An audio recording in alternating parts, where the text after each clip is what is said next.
YouTube, we're not in Kansas anymore, and that's good because Kansas seems really boring. That's me!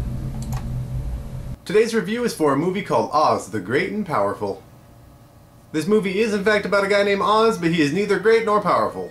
In fact, he's a down-on-his-luck magician working at a traveling circus. But his employment at that circus is terminated when the circus strong man finds out that he's been flirting with his wife. So Oz makes a hasty retreat in a hot air balloon, which would have worked out well except that he got sucked into a tornado.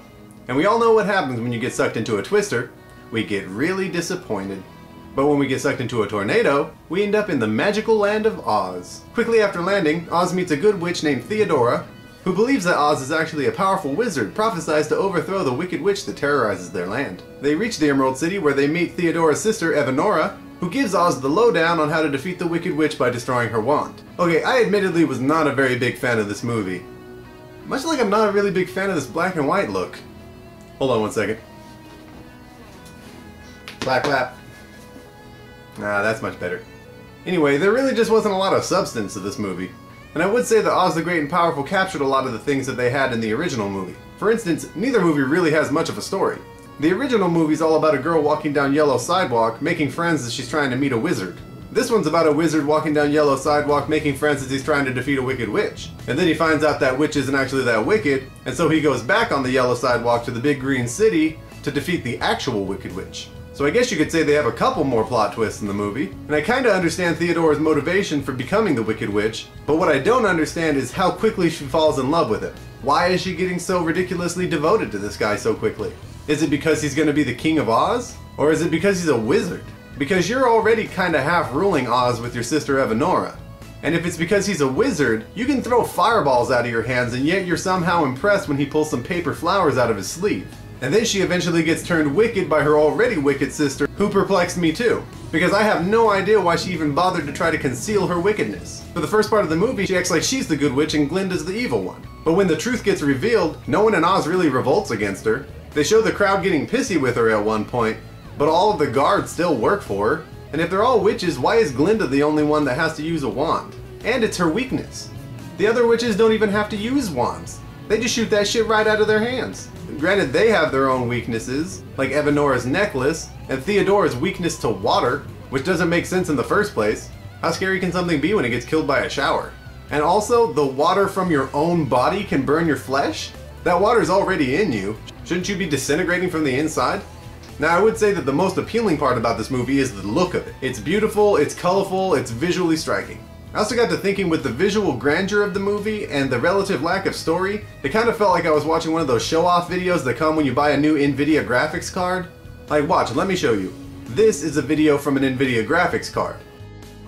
And this is a video from Oz the Great and Powerful. And this is one of those THX videos that they start movies with. It's hard to tell the difference, isn't it?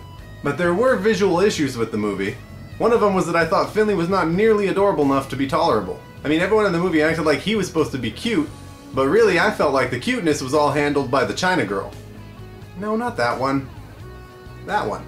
But the biggest visual problem with the movie is Theodora. Now, I'm not talking about at first when she just looks like Mila Kunis wearing tight pants and make her butt look awesome. I'm talking about when she turns wicked. I understand what they were trying to do. They were trying to make her look like the Wicked Witch from the original movie. But what they ended up doing was making Mila Kunis look really goofy. I mean, look at her. She has chola eyebrows. You know the kind, when they shave off their eyebrows and then draw them in up to their scalp line. I would have felt much better about her look if they just took Mila Kunis and painted her green like the Hulk. I would have assumed that age and wickedness just turned her that way over the years. Now, some of the performances in this movie worked for me, but sadly one of the performances that didn't work for me was actually the star of the movie. James Franco has been good in things before, but he was a little too wacky for my taste in this movie. And Mila Kunis was fine both in look and performance until she turned wicked. And then she decided that she was going to try to act even goofier than she looked. I liked Rachel Weisz and Michelle Williams in the movie, and I thought both of them gave better performances than this movie was worth. I mean, if I were in their place, I probably would have seen what Franco and Kunis were doing and decided it was time to take it easy. And I also probably wouldn't have looked nearly as good in their dresses. Or would I? Okay, that's about it for Oz the Great and Powerful. It was not a great movie, but it had some watchable parts.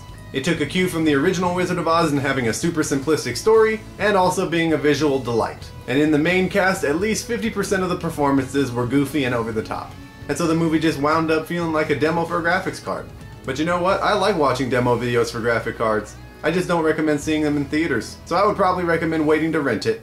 Alright, that's all for this week. Don't forget to like and comment on this video and subscribe to my channel. And I'm trying to start a new thing to get you guys to comment on these videos more often. So whenever possible, I'm going to try to review one of your comments from my last video. My favorite from last week is this one by a viewer named Esta Josue, which is made funnier to me by the fact that YouTube actually flagged this comment, apparently having no concept of how many times Josh has said that to me in real life. So leave me more comments, and don't forget to make some of them requests for future reviews. And I'll see you guys next time. But for this week, my name is Robert, and Oz the Great and Powerful has just been reviewed.